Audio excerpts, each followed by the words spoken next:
Aloha! Welcome to my hula course. I am so excited to have you all today, so let's get started. In this lecture, you'll learn how to make basic hula posture. Hula posture is very important in order not to hurt your body while you're dancing. Also, you can actually train your inner core muscle at the same time while you enjoy hula and Hawaiian music. But it's only achievable if you make right posture. So let's jump in. First, stand straight, open your feet about the size of your fist. Second, relax your shoulders. Third, place your hands on your hip bones. And then, slightly bend your knees. Make sure your weight sits evenly on your feet. Make your upper posture straight anytime you dance hula.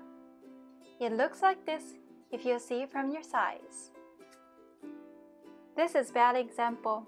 You don't want to stick your hips to back or front. Make sure it's nice and straight anytime. This posture might require you some time since you have to use your abs, your spine, and your quads. Don't worry, you eventually get used to it. Let's review this lecture. To make hula posture, relax your shoulders, upper posture straight, hands on your hip bones, and then slightly bend your knees. If you have any questions, please ask me. Mahalo, and see you in my next video.